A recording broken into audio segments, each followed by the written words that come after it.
Hello students,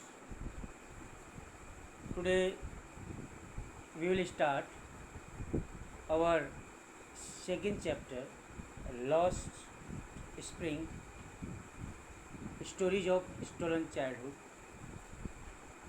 from the book Flamingo. So this story contains two small stories. So the following is an excerpt from the author's book titled Lost Spring, Stories of Stolen Childhood.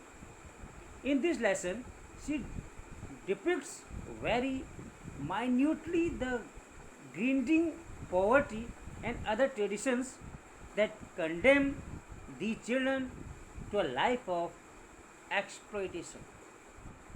They lead a miserable and pitiable life amidst poverty.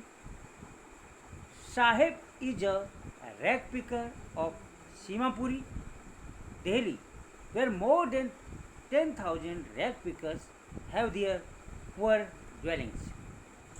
For them, garbage is gold as well as food. It keeps them away from the worries of life.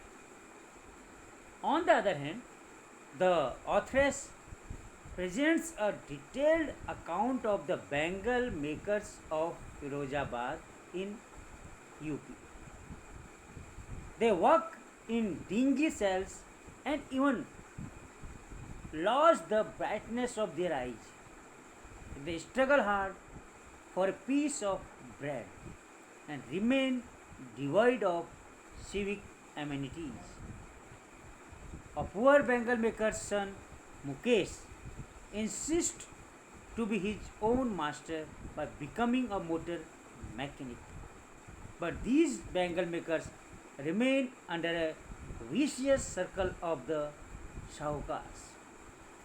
The middlemen, the policemen, the keepers of the law, the bureaucrats, and the politicians.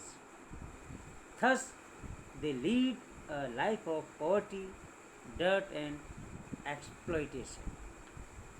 So, now, children, I am going to explain or summarize the first part of the story Lost Child. Childhood, yeah, Lost Spring. So the first name of first part is Sometimes I Find a Rupee in the Garbage. So I have tried to divide the summary of this story into four parts. तो in first part, writer's encounter with Sahib, कि कैसे writer Sahib से मिलता है. The writer encounters Sahib every morning, scrounging for gold in the garbage dumps. Sahib hails from the green fields of Dhaka. His house and field were swept away by the storms. He does not remember his home. He is looking for gold in the big city where he now lives. He does not attend any school because there is no school in his neighborhood. If they build a school, he will go. On asking by the writer, the boy announces by name, by his name, announces his name, Sahib-e-Alam, which means Lord of the Universe.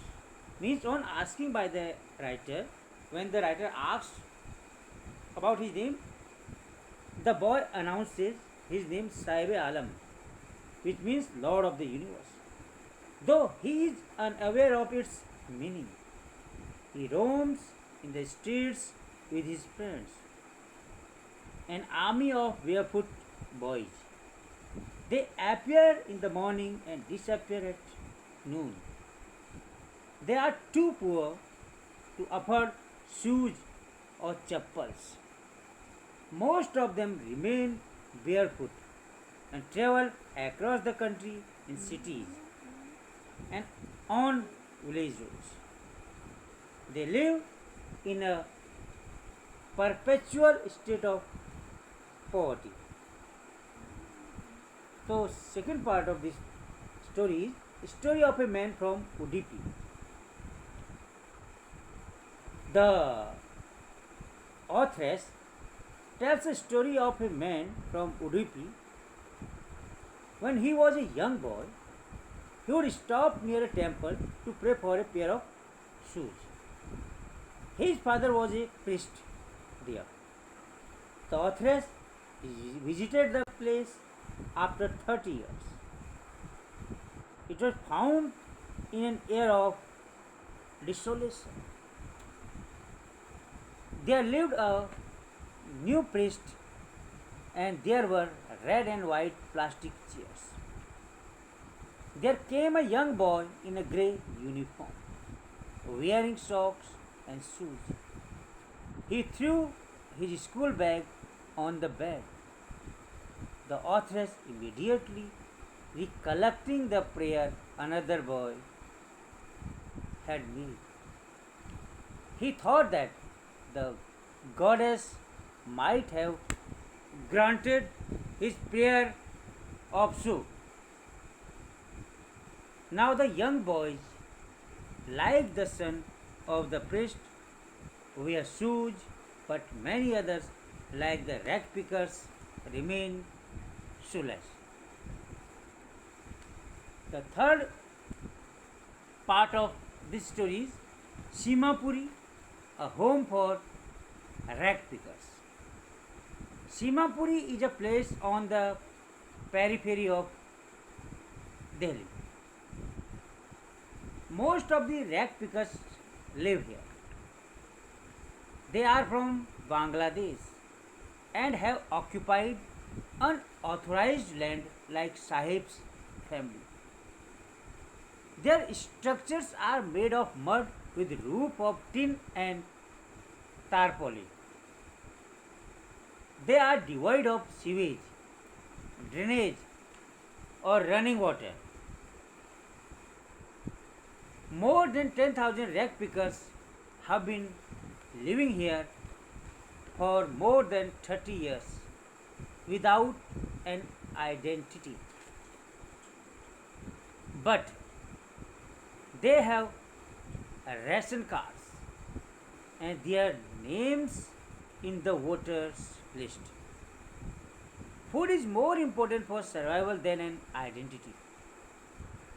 It is revealed by a woman in tattered saris that at the end of the day they can feed their families and go to bed without an aching stomach.